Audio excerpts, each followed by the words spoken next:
南北朝时期，身处南方的汉族政权与北方的少数民族政权冲突不断，战火弥漫于长江两岸。历代南朝汉族政权以收复中原地区为己任，北伐也就成为了南朝每个名将都渴望建功立业的军事战场。而在南朝时期的梁国，有这样一位将领，文书出身，从无随军征战的经历，但后半生却能独自领军，更是攻克当时北魏的国都洛阳。其手上更有一支神秘的部队，创下了47战无一败的赫赫战功。那么此人究竟是谁？他又是如何缔造出传奇的战功？属于他的传奇又是否全部为真呢？陈庆之，字子云，南北朝时期南梁人。陈庆之自幼身体羸弱，射箭不准，骑马不顺。在南北朝那个四处征战的年代，陈庆之的身体素质导致其很难以步入战场。直到公元525年，北魏徐州刺史袁法僧依附当时的北魏权臣袁毅。在袁毅被杀后，袁法僧害怕北魏朝廷追究自己的罪责，出于畏罪，先发制人，拥兵自立，自称为帝。随后招致北魏中央军的镇压。兵败后，袁法僧为保全性命，向南梁投降，并祈求南梁派兵援助，自己愿献出徐州诸郡，对南梁世代称臣。梁武帝萧衍随即派遣了自己儿子萧宗，率领一支2000人的小部队，先前往徐州诸郡，接受袁法僧的投降，而后支援徐州的大军随后就至。此时年已40的陈庆之也在先头部队的2000人中，并担任这支队伍的统帅，配合萧宗一起接手徐州，收编已经投降南梁的徐州。这本是一件极其轻松的差事，且可以获得不少的军功。梁武帝本想通过收编徐州取得的战功，让自己信任的下属陈庆之正式的步入南梁朝廷的上层，从而成为自己所掌握的政治力量。但徐州叛变的消息却被北魏先一步所洞察，北魏当然不会坐以待毙。北魏朝廷派遣安丰王袁延明、临淮王袁玉率领大军2万，阻止南梁的军队前往徐州。袁延命大将邱大谦在梁军的必经之路上修筑防御营垒，用到阻挡梁军前进的步伐。此时的陈庆之领军发现了北魏所修筑的堡垒。陈庆之仔细观察了敌情，发现敌军的2万人都处于狭窄的堡垒之中，根本施展不开，就出乎意料的领军攻打，以2000对阵2万。陈庆之看准时间，率军而上，仅用1痛鼓的时间就大败北魏军。陈庆之的第一次独自领军便以少胜多。此战过后，陈庆之在南梁的军中已有了名气。梁武帝萧衍也将一部分的军队交由陈庆之掌控。之后，陈庆之率领着南梁的军队与北魏在边界多有交手，都是输少胜多。此时的北魏也正处于一场政治风暴之中。北魏在权臣袁毅死后，各皇族宗室一直进行着权力的相互争夺，其中以胡太后为首的势力最为强大，把持朝政。北魏小皇帝袁许因不满胡太后专政等放肆之举，密召北魏此时掌握军事实权的尔朱荣入京。尔朱荣字天宝，北秀容人，先祖为截胡的酋长，历代为袁氏效力，保障北魏北部疆域的稳定。北魏孝明帝正光5年，位于北魏朝北部的6大军镇发生暴乱，尔朱荣负责北方事宜，受命前往6镇平乱，历时数月，成功将6大军镇叛乱基本平定。在叛乱过程中，尔朱荣收编了6镇的将士，迅速壮大了自身的军事力量，成为了一支北魏朝廷不可忽视的力量。不久，6镇余党先于修理于怀朔镇谋反，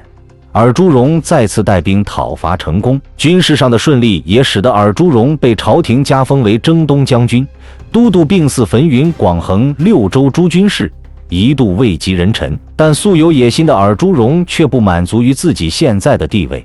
而是想方设法地将自己的势力范围辐射入朝廷。小皇帝袁许的这次召见对尔朱荣来说就是一个机会。胡太后得知小皇帝袁许召尔朱荣入洛后，一气之下杀害了袁许，将袁许刚刚出生的女儿立为新帝，又为了自己可以长期把持朝政，又立幼主袁昭为帝。尔朱荣趁胡太后杀害袁许这个大好机会，打着为皇帝袁许报仇的旗号，率领大军抵达洛阳，将胡太后与幼帝元昭溺死于洛阳城外的黄河之中，并扶持了傀儡皇帝为孝庄帝元子攸。随后，尔朱荣考虑到自己刚刚率军入朝，根基尚浅，又杀害了胡太后。回到洛阳，担心会招致洛阳群臣的排挤，尔朱荣便听取了自己亲信费穆的建议，制造了河阴之变，杀死朝中王公贵族近2000余人，北魏朝野一片哗然，所有人都屈服于尔朱荣的暴政之下。尔朱荣一跃成为了北魏现阶段最大的权臣，权势既盛的尔朱荣甚至授意士兵呐喊：“袁氏即灭，尔朱氏兴。”尔朱荣以为将傀儡皇帝控制在其身边，屠杀了朝廷内的袁氏皇族后，北魏就没人可以和他与之抗衡。北魏此时在他认为已是自己的囊中之物，但他忽视了此时正在前往襄州上任刺史的北海王元昊。元昊上任的途中，突闻尔朱荣发动河阴之变，杀戮宗室百官。悲痛万分的元昊害怕自己前往襄州后还是会被尔朱荣所杀，便出逃到南梁。元昊顺利到达南梁建康，表达了希望南梁可以出兵帮助自己夺回北魏的意愿，并许诺如果自己可以回到北魏登基为帝，将与南梁世代交好。元昊是北魏献文帝拓跋宏之孙，与现任北魏皇帝元子攸是堂兄弟，在北魏朝野内部素有声望。相比于元子攸，只是尔朱荣扶持的傀儡皇帝。元昊此前在北魏部队中任职，当任过统帅，在北魏朝野内部素有声望，因此对于梁武帝萧衍来说，元昊是他可以扶持争夺北魏皇位的有力竞争对手。一旦元昊因为南梁的军事扶持，从而当上了北魏皇帝，那么北魏与南梁的地位将会出现极大的转折。此时，南梁朝中以陈庆之为首的一众大臣也劝梁武帝发兵护送元昊，陈庆之更是愿亲率军队护送。但梁武帝明白，此时的南梁早已不复当年之强势。早年为了进攻寿春，逆天而行，在下游不顾一切地强修福山堰水坝，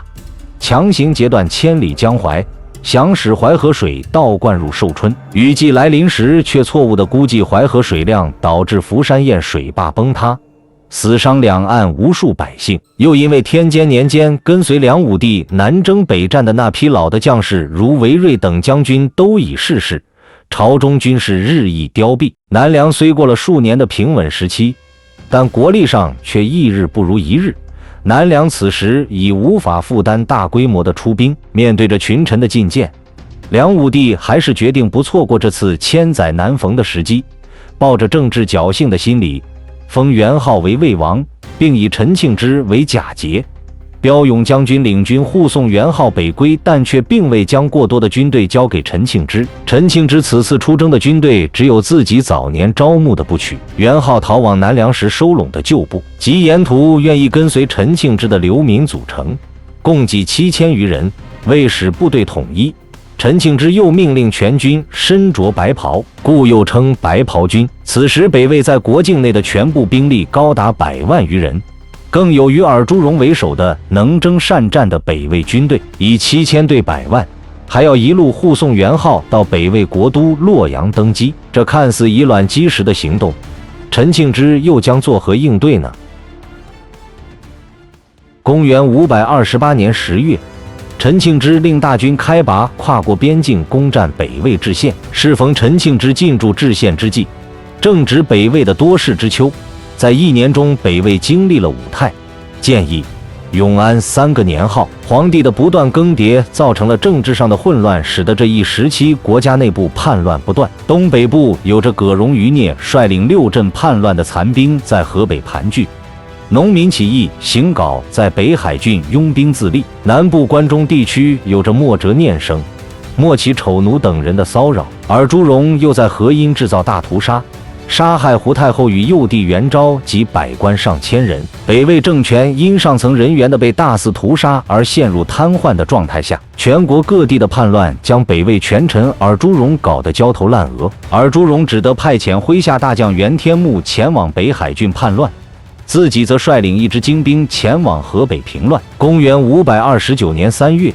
远在北海郡平乱的袁天穆等人得知了陈庆之占领治县的消息。袁天穆与下属一商议，陈庆之仅率领7000兵马孤身进入北魏境内，且并未发现南梁有后续人员增援的情况，认为陈庆之的这7000人如同无根之萍，根本不足为虑，就暂时的放任陈庆之驻军于治县，率部全力进攻北海郡。陈庆之则趁北魏主力大军无暇顾及自己之际，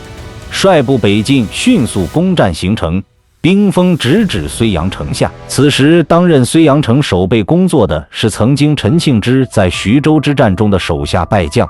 邱大谦。邱大谦在徐州之战后越发的忌惮陈庆之，虽在睢阳屯有兵士7万，但待陈庆之兵临城下，亦不敢与之作正面交锋，就在城外分别建造9座城寨抵御陈庆之的攻城。陈庆之率部连续进攻1天，攻克了敌军外围3座城寨，随即活抓了邱大谦。邱大谦率部投降，陈庆之攻占睢阳。这是在梁史中对睢阳之战的描述。孙子在兵法中曾说过：故用兵之法，10则为之，5则攻之，8则分之。大致意思是用兵之法，有10倍的兵力就包围敌人，5倍的兵力就进攻敌人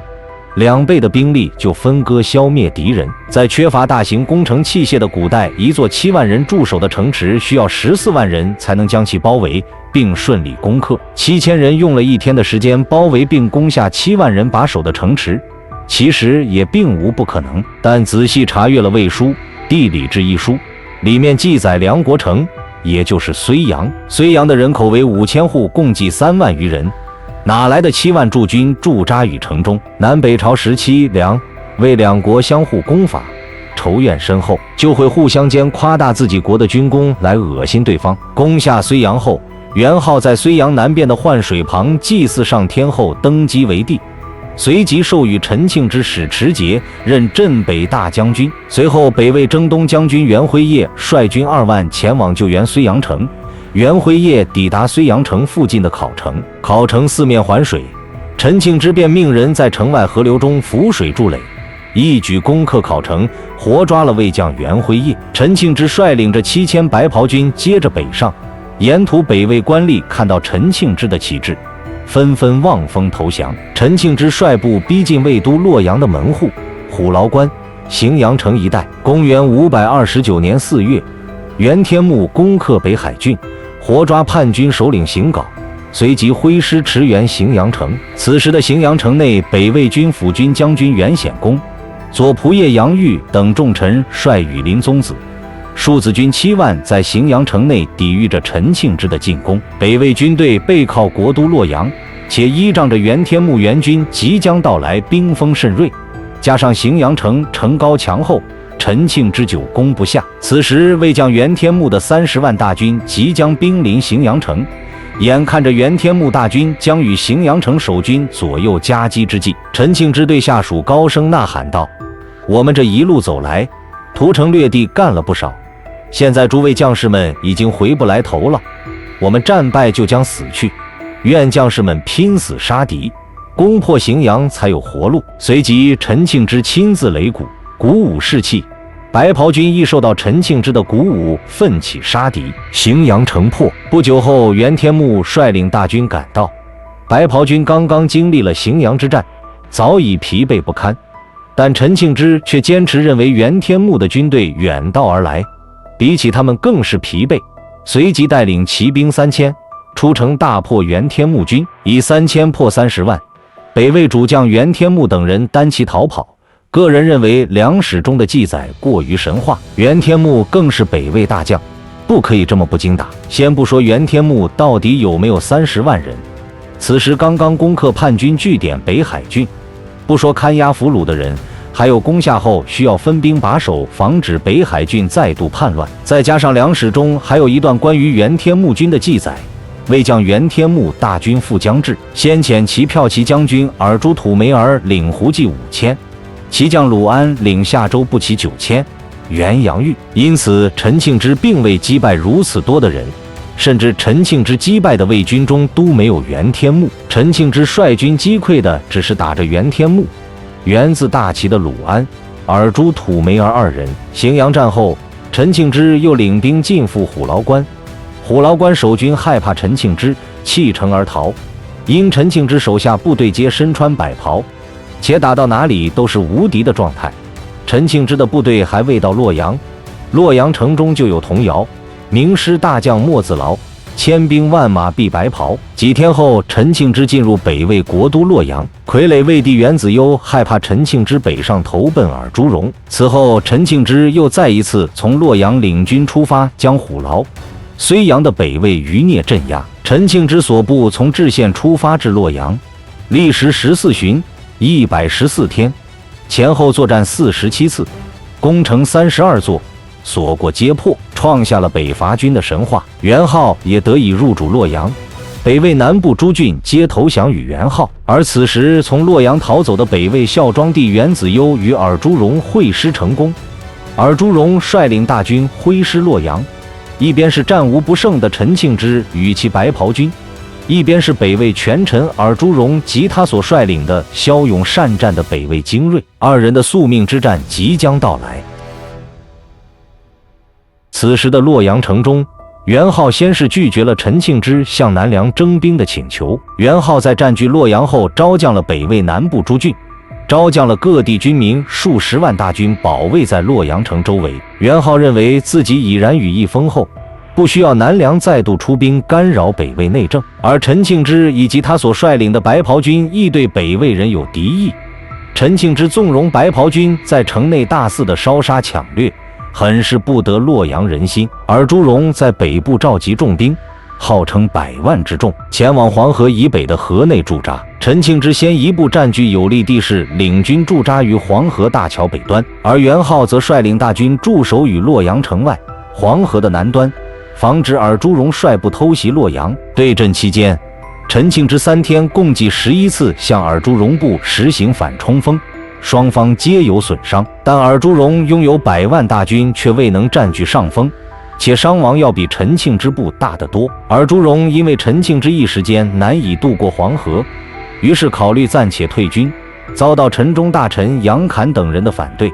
认为此时率军100万，如果还是不能攻克洛阳，日后再难以攻克。大臣杨侃建议尔朱荣先派遣一小股精兵偷渡黄河，奇袭黄河南岸的元昊部。尔朱荣听取了杨侃的意见，随即派遣一支几千人精兵，趁夜色偷渡黄河，大破元昊部。面对突如其来的尔朱荣部队，元昊一时间慌了手脚，仅率亲兵100人仓皇逃亡洛阳城中。陈庆之军瞬间陷入了前后孤立无援的状况。危急之下，陈庆之率领白袍军不齐1000人结阵向东撤退，而朱荣则率军一路追击，却害怕陈庆之的军队实力，远远地监视着白袍军。陈庆之行军至松高山旁时，山洪爆发，部下全员被淹没。陈庆之孤身一人削发为僧逃回南梁，梁武帝得以加官为永兴县侯。一支骁勇善战的白袍军不是死于冲锋的路上，而是因为山洪爆发导致全军覆没。魏书中并未有过记载白袍军以及陈庆之的结局如何，包括陈庆之在魏书中的记载也是在北魏左仆射杨玉的《杨玉传》中，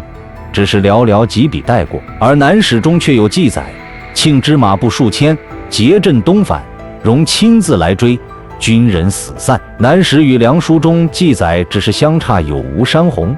但都有着一个共同点，那就是身后有着尔朱荣军的追击。尔朱荣军自然不可能放任这样一支让自己国家颜面扫地的军队就完好无损地撤回国去。而且南梁地处江南地带，南人好水，这是公认的事实。因此就算陈庆之的部队真的遭遇到了山洪，那么陈庆之的白袍军也可以或多或少的存活下来，不可以就陈庆之一人生还。猜测是遭遇到了山洪，导致陈庆之白袍军的军队阵容被冲散，之后一直在虎视眈眈的尔朱荣军落井下石，导致陈庆之军的全军覆没。当然，不管梁书中记载的这些战争的经过是否属实，陈庆之率军7000，且历经数月后攻克北魏国都洛阳，这是不争的事实。且陈庆之白袍军的军队数量也在南史、梁书、魏书中有着明确的记载，仅为7000余人。《杨玉传》中记载，在白袍军攻克荥阳城后，白袍军自身损伤了500人。陈庆之等300名白袍军的统帅跪在名义上的统帅元昊军帐中，希望元昊可以将杨玉处死来告慰死亡的将士。但最终元昊只是处死了杨玉下属37人，以杨玉是北魏忠臣的借口放过了他，因为死了500人而要复仇，可见白袍军军队凝聚力之高。这样的军队战斗力也是十分可怕的。就这样，南朝历史上最传奇的一次北伐因白袍军的全军覆没而落下了帷幕。陈庆之以及他的白袍军在历史上确实是真实存在的，但在北伐的过程中取得的战功，在史书中有着过于夸大的成分。之所以会出现我们现在的陈庆之7000战100万这种场景，是因为陈庆之不仅是戍卒，还是文官出身，又成了名将，所以深受后来的那些自诩上马能领军，下马能治民的士大夫们的推崇，不但被视之为同道中人，还经常被拿出来粉饰一番。于是陈庆之变成了今天这个样子。陈庆之北伐的失败也是多方原因所造成了，但究其根本是南梁国力的不行。梁武帝萧衍不重视此次北伐，宁可沉迷佛教，也不重视国家建设，导致南梁国力积弊已久。对北魏来说，瘦死的骆驼比马大。北魏虽处于内乱，但单凭国力来说，已远远地超越了南梁。